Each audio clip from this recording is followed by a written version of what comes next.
Good morning बच्चों आज हम हमारा जो कक्षा 5वीं का जो छठा पाठ दिया गया है जासूस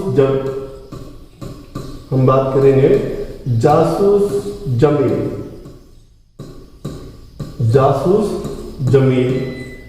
हम आपका छठा पाठ शुरू करेंगे। इसमें बहुत ही इंटरेस्टिंग, बहुत ही मनोरंजन वाली कहानी है। आपको इतनी अच्छा लगेगा सुन करके, बहुत ही इंजॉय आपको फील होगा। तो हम इसको बिना देरी किए हुए शुरू करते हैं। लेकिन उससे पहले एक थोड़ी सी बात, क्या आपने जासूस नाम सुना है कभी? जासूस क्या होता है? वेरी गुड, सभी को पता होगा कि किसी की जो है वो हर एक चीज को बड़े ध्यान से देख करके उसके पूरा आंकलन करे कि क्या हो रहा है क्या नहीं हो रहा है। हर एक चीज को बड़ी गौर से देखे और उसकी छानबीन ज्यादा करे, चुपके से छानबीन ज्यादा करे, उसको हम क्या कहते हैं? जासूस कहते हैं। तो ऐसे ही हमारे यहाँ पर इस लेसन में एक जमील नाम का लड़का है, वो जासूसी करता, हर एक बात को इधर उधर से देखना, हर एक बात को शक की नजर से देखना और उसके ऊपर पूरी जानकारी लेना इसका काम था।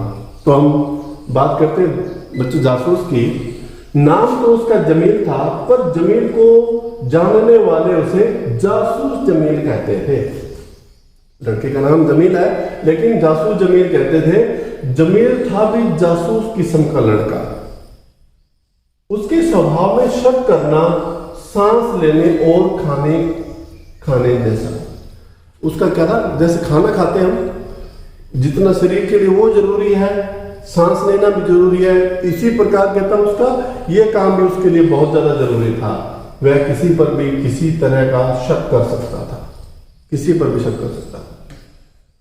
आगे है, जासूस जमील किसी को भी सीधे नहीं देखता था। वह शरीर को खास तरह से टेढ़ा करता, चेहरे को दाएं बाएं घुमाकर तिरछी नजर से देखता, भले ही देखी जा रही चीज पत्थर हो या इंसान। हर एक चीज को टेढ़ा, ये चीज क्या है, हर एक चीज को बड़े ध्यान से देखा करता। जमील के बाल हमेशा माथे पर बिखरे रहते थे। उसकी बड़ी बड़ी आंखें देखने को असरदार बनाती थी। ये देखो टेढ़ा देख रहा है ना, इसको किस तरह से देख रहा है, देखो इसको देखने को असरदार बनाती थी। खिसकती ढीली पतलून को वह कमर पर खास तरह से झटका देकर बार बार ऊपर करता रहता था। ये जो इसकी है खास तरह की, जो इसने पैंट पहन रखी है, उसको कहता बार बार जो है वो ऊपर की ओर करता रहता। जमील के जासूसी कारनामों की कई वजह उसकी अपनी बकरी कल्लो थी। उसका नाम देखिए आपने क्या दिया, उसकी बकरी का नाम क्या है? कल्लो। कहते हैं कि खास कारनामों की वजह क्या थी इसकी? ये बकरी, ये नहीं बकरी यहां पर, ये इसकी बकरी कल्लो थी। इसके लिए वो जासूसी करता था। क्या करता हम देखते हैं।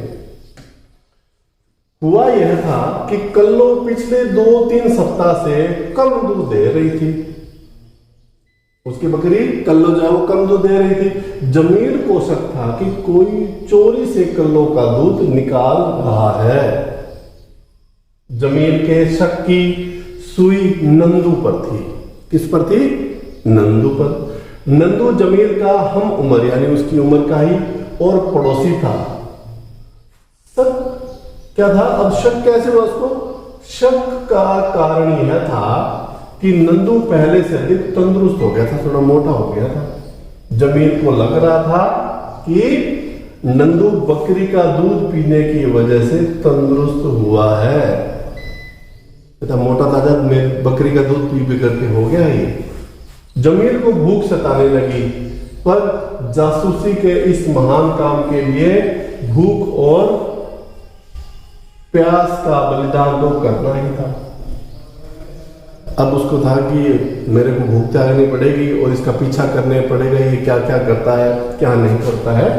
अब कहता मैं इसकी जासूसी करूंगा। जब भी जमील और नंदू का आमना सामना होता, जमील नंदू को चेहरा घुमाकर तिरछी नजर से देखता, मानो कह रहा हो, ऐसे देखता टेढ़ा करके, और मानो ऐसे कह रहा हो मुझे पता है बच्चों बकरी का दूध कौन पीता है। जमील को हैरानी होती कि नंदू पर इसका कोई असर नहीं हुआ।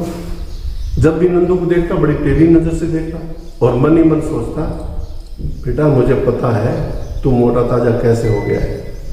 लेकिन नंदू के कोई असर नहीं था इस बात का। इसलिए जमील ने तय किया कि नंदू का पीछा किया जाए। उसने नंदू का पीछा किया, उसे आधे गांव का चक्कर लगाना पड़ा और नंदू के पीछे पीछे उसके खेत तक भी जाना पड़ा। पीछा करता ये क्या करता देखते हैं। फिर जमील ने बकरियों पर नजर रखने का फैसला किया, इसलिए अब्बू जैसे ही बकरियां लेकर निकले, जमील उनके पीछे पीछे हो लिए। पहले तो उसने नंदू का पीछा किया, उसके गांव उसके खेतों तक गया, ये क्या करता है क्या नहीं करता है। फिर उसने सोचा कि उसके अब्बू जो उसके पिताजी जो है वो बकरियां लेके जाते हैं, तो एक बार बकरियों का पीछा करते हैं, बकरियों के पास कौन आता है देखते हैं।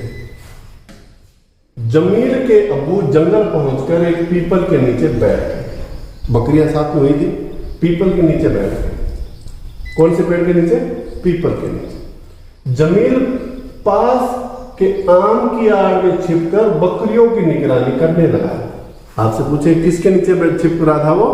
आम के पेड़ के नीचे। कुछ देर बाद ही उसे प्यास लगने लगी। दोपहर में अब्बू ने कपड़े की पोटली से खाना निकाला और खाने लगे। यह देखकर जमील को भी भूख सताने लगी, पर जासूसी के इस महान काम के लिए भूख और प्यास का बलिदान तो करना ही था। जासूसी कर रहा था ना, जासूसी का मतलब क्या है कि अगले को पता भी ना चले कि उसका कोई पीछा कर रहा है, उसको कोई देख रहा है। अब वो तो छिप करके बैठा था, उसके पिताजी को पता नहीं था कि जमील मेरा पीछा कर रहा है। वो तो बस वहां जंगल में गए, पीपल के पेड़ के नीचे बैठे, दोपहर हुई तो अपना पोटली खोली और खाना खाने लगे। खाना खाकर अब्बू ने पेड़ की छांव में अंगोछा बिछाया और सो गए। उसके पिताजी सो गए। यह देखकर जासूस जमील ने सोचा, तो यह बात है, अब्बू रोज सो जाते हैं और इसी का फायदा उठाकर नंदू बकरी का दूध निकाल लेता है। अब उसके मन में आया कि बब्बू सो जाते हैं ना, तो अब नंदू आने वाला है। मन ही मन ये सोचा, यानी अब नंदू हाथ में लोटा लिए यहां आता ही होगा। अब उसको ने सोचा कि आने वाला है नंदू, ये देखो यहां पर दिखाया गया, उसके अब्बू सो रहे हैं, यहां पर बकरी यहां पर है ना। अब इसने अंदाजा लगाया कि अब्बू अभी आते ही होंगे। तो बच्चों आपको क्या काम करना है, आज हम इतना ही करेंगे। नेक्स्ट वीडियो में हम फिर कर आपकी जो दूसरी वीडियो बनाएंगे हम इस लेसन की, उसमें हम आगे के लेसन को पूरा करेंगे और आपके क्वेश्चन आंसर करेंगे। बच्चों तब तक स्टे सेफ।